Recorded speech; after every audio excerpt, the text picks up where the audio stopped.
Bonjour à tous, donc je fais cette petite vidéo pour vous expliquer brièvement ce que c'est que le franc CFA, puisque depuis ce matin je vois que beaucoup en parlent mais certains ne savent vraiment pas ce que c'est, donc je vais juste éclairer votre lanterne, c'est mon instinct de prof qui refait surface, hein.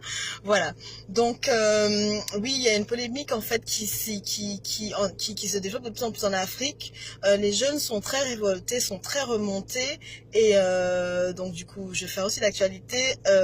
Kémy, un porte-parole en fait contre le franc CFA, a été arrêté et détenu dans une maison d'arrêt de Rebeu, ou c'est pas le nom, hein, Rebeu c'est le nom de la prison. Non. Et ce qui se passe, c'est que les gens ne comprennent pas pourquoi il a brûlé ce billet qui lui a valu en fait cette arrestation. Je vais vous expliquer ce que c'est que le franc CFA.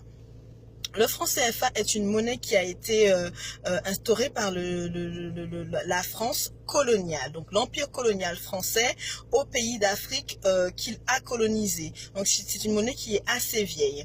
Auparavant, ce franc était appelé le franc des colonies françaises d'Afrique, franc CFA. Aujourd'hui, cette monnaie a pris un autre nom qui prend un autre sens, donc du coup c'est franc de la coopération financière d'Afrique. Je vous explique le concept du franc CFA. Donc, disons que je suis l'Afrique, que j'ai un partenaire en fait commercial qui est les États-Unis, et que là se trouve la France. Donc, je suis l'Afrique. Je vends, disons, une tonne d'or aux États-Unis. Donc, cette tonne d'or me rapporterait, disons, 1 milliard d'euros. Donc, une tonne, 1 milliard d'euros. Je suis l'Afrique, les États-Unis sont là, nous sommes partenaires commerciaux. On fait un échange. La France, ça n'a strictement rien à voir avec ça. On est adulte, on fait ce qu'on veut. Normalement. Je vends ma tonne d'or aux États-Unis qui me reverse 1 milliard d'euros. Sauf que les 1 milliard d'euros, je ne pourrais pas les toucher puisque c'est la France qui a le droit de recevoir tout échange commercial qui est fait entre l'Afrique, les deux zones de franc CFA d'Afrique. Donc la première c'est l'UEMOA et la deuxième, je vous le dis rapidement, l'UEMOA et la CEMAC. Donc du coup ce sont les deux zones CFA d'Afrique, gérées par deux banques africaines. Donc moi, au lieu que les 1 milliard me soient versés à moi, à mes deux banques, à mes caisses, là, tous les 1 milliard sont versés à la France. La France agit comme un père tout puissant, en fait, qui gère les finances de la zone franc CFA. Sur ces 1 milliard, la Banque de France va décider de la somme qu'elle voudra bien me reverser. Oui, je sais, même si c'est moi qui ai produit l'or, même si c'est moi qui ai produit, qui ai cherché le partenaire commercial, c'est quand même à la France en fait de décider. Donc du coup, si elle veut me reverser 10 000 euros sur ces 1 milliard, elle est tout à fait libre de le faire. Je vous explique pourquoi. Donc, le contexte. La période coloniale, elle est terminée. La France entre en guerre contre les nazis, la Seconde Guerre mondiale, 39-45. La France, elle est extrêmement appauvrie. Il ne lui reste plus rien, sa population a diminué, il faut tout reconstruire. Comme par hasard, les pays d'Afrique décident quoi? Qu'ils veulent être indépendants. Sauf que ce sont les pays d'Afrique qui fournissent toutes les ressources, qu'elles soient minérales ou purement économiques, à la France. Donc du coup, la France, elle a peur. Elle a extrêmement peur, elle a les chocottes. Qu'est-ce qu'elle décide? Le général de Gaulle décide de donner l'indépendance. Enfin, quand on dit donner, non. Parce que, bon, les pays d'Afrique se sont vraiment battus, se sont sacrifiés pour leur indépendance. Le général de Gaulle concède bien à un compromis. Donc, du coup, le compromis, c'est quoi? On vous donne votre indépendance humaine, enfin, dans les faits, sur les papiers, vous êtes indépendant, mais économiquement, vous restez attaché et soumis à la France. Donc, la monnaie sera gérée par nous. Nous allons imprimer les billets, nous allons vous fournir les billets et toute transaction, tout échange financier fait par l'Afrique avec les autres pays du monde sera géré par la France. Donc, il faudra la légitimité et l'aval de la France pour pouvoir vivre économiquement. Vous me direz que c'est un peu bizarre. Non, c'est pas bizarre. C'est exactement ce qui se passe depuis la période des indépendances, des années 50, 60, période post-coloniale. Je vous jure. Donc, depuis ça, la France, chaque année ponctionne comme ça, la Banque de France ponctionne comme ça à la zone, aux deux zones franc CFA, plusieurs milliards d'euros par année. Cet argent, vous me direz que oui, elle la reverse à l'Afrique petit à petit, etc. Non, non, non, non, non, non, non, les gens, non, ne soyez pas naïfs quand même, bien sûr que non. Il faudrait que la France, elle vive, les Français doivent vivre, l'Europe doit vivre. Et on sait très bien que l'Afrique, c'est la pompe Afrique. N'est-ce pas? Ce qui se passe, c'est que la Banque de France a cette réserve. Et à chaque fois que les deux banques ont besoin d'argent, elles doivent demander à la France, est-ce qu'elles peuvent bien avoir un prêt? Est-ce qu'elles peuvent bien avoir recours à cet argent pour pouvoir, par exemple, construire des écoles, construire des hôpitaux, construire des routes, investir en fait dans des entreprises, booster les startups, aider les jeunes, enfin, etc. Il faut que l'Afrique demande à la France d'avoir accès à cet argent.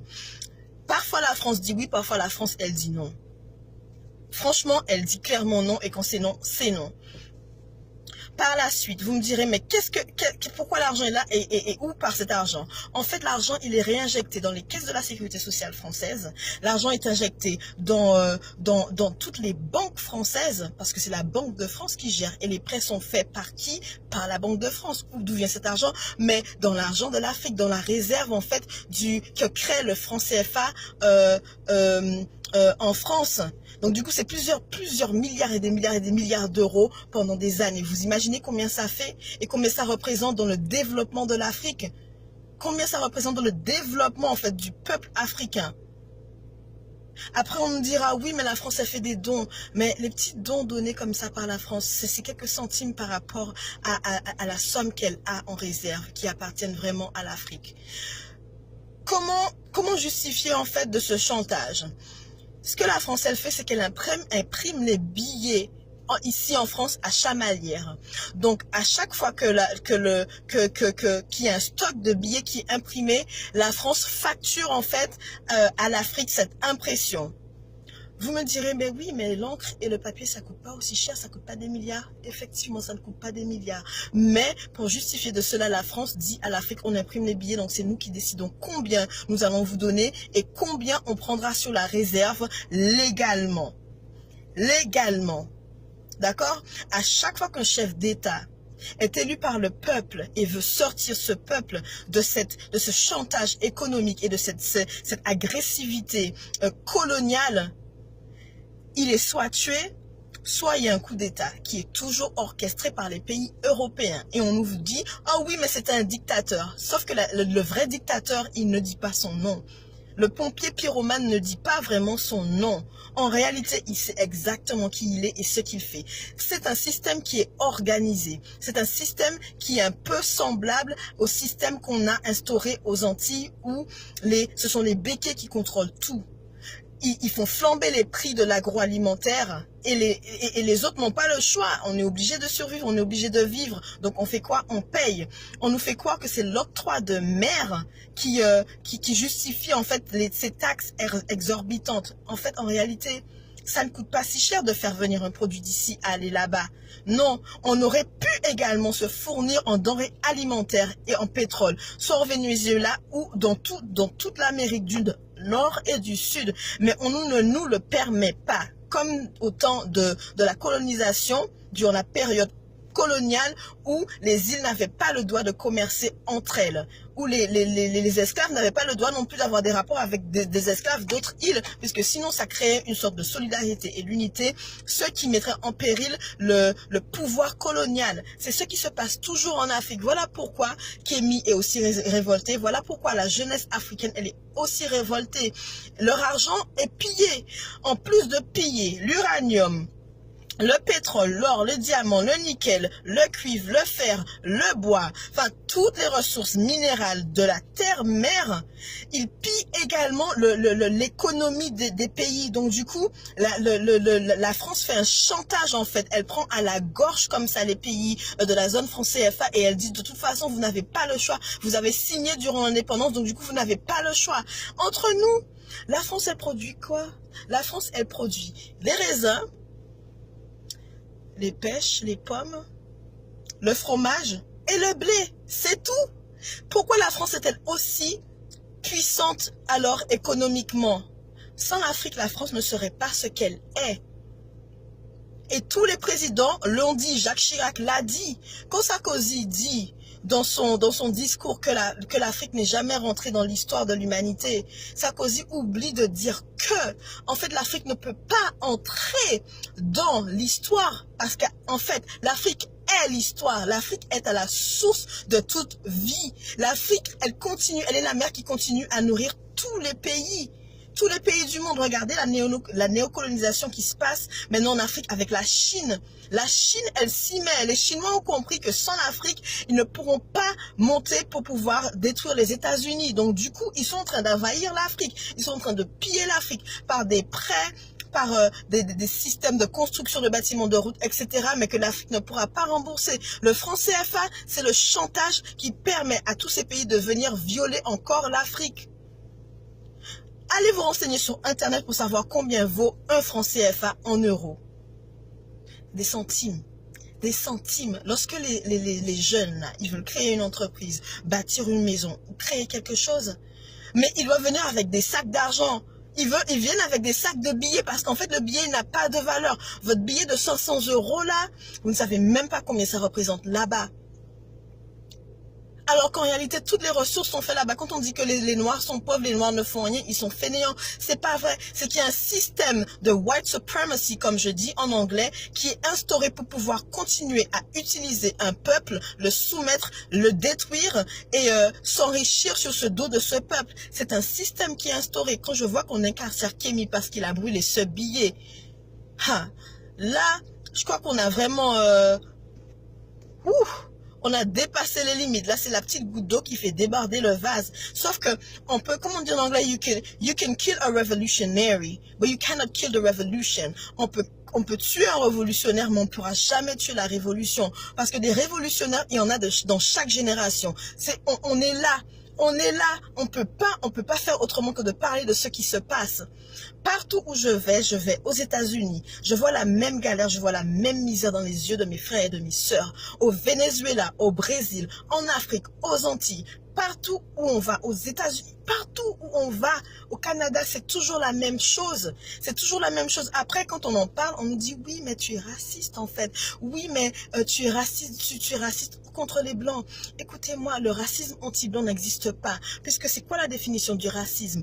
Le racisme, c'est un système d'oppression qui est créé pour pouvoir bénéficier à un peuple au détriment d'un autre, sous prétexte de sa couleur de peau. C'est ça le racisme. Et le seul peuple qui souffre de ce système est le peuple noir. Donc un noir ne peut fondamentalement pas être raciste. Donc arrêtez de dire que les gens sont racistes quand ils parlent de ça. Ça n'est pas possible. Vous savez que la France est devenue le deuxième pays le plus puissant quand on parle de territoire maritime. Vous savez ça? Avec toutes moi je les appelle les colonies, on est encore des colonies, la Guadeloupe, la Martinique, la Guyane, Mayotte, Saint-Pierre-et-Miquelon, la Réunion, enfin la Polynésie française, on demeure une colonie, puisque chaque navire marchand, chaque navire, enfin bateau touristique, paquebot, chaque sous-marin de guerre, chaque pays qui passe sur le territoire maritime de la France reverse une taxe à l'État français. Donc la France continue à s'enrichir sur notre dos. La France, elle continue à s'enrichir sur le dos des nègres. Peu importe que ce soit des nègres d'Afrique ou des nègres de la diaspora, elle continue à s'enrichir. Donc, Le pompier pyromane ne dit pas vraiment son nom, il ne dit pas qui il est, mais il est là, et si on continue à faire les bisounours, si on continue à dire, oh mon Dieu, mais Kémy, il est trop révolutionnaire, il exagère, il est trop agressif. Écoutez, nos enfants, si on ne fait pas ce qu'il faut faire, si on ne leur donne pas la conscience, là, révolutionnaires et réactionnaires, ils seront des nègres faibles, ils seront des mendiants. On continue à nous faire croire dans le monde que le nègre est le mendiant de l'humanité. Ça, c'est pas vrai. On a inventé les sciences, on a inventé la politique, on a inventé la société, on a inventé la hiérarchie, on a inventé l'astronomie, on a inventé les mathématiques, on a inventé l'écriture, on a inventé même la lumière. Et tout le monde le sait.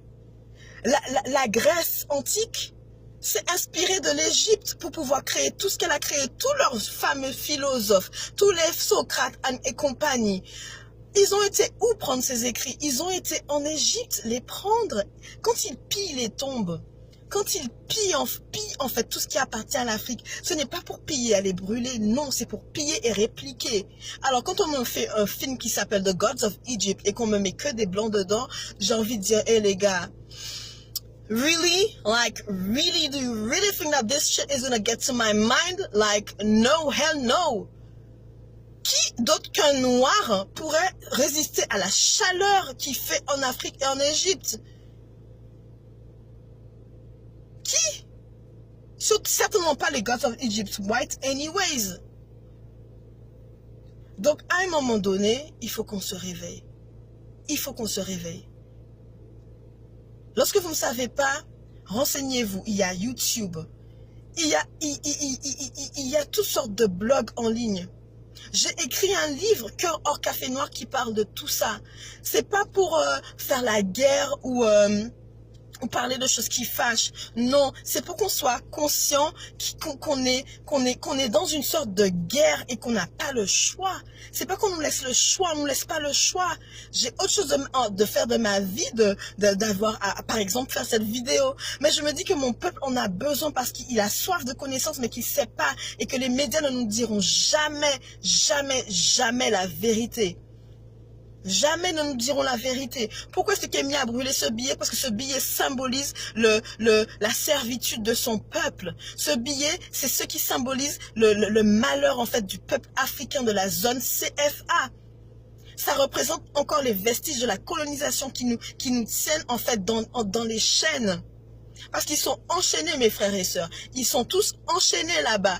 La jeunesse, elle veut faire quelque chose de sa vie. Elle veut arrêter d'avoir à traverser la Méditerranée, à se tuer, se noyer dans la Méditerranée pour venir ici chercher un CDI au SMIC.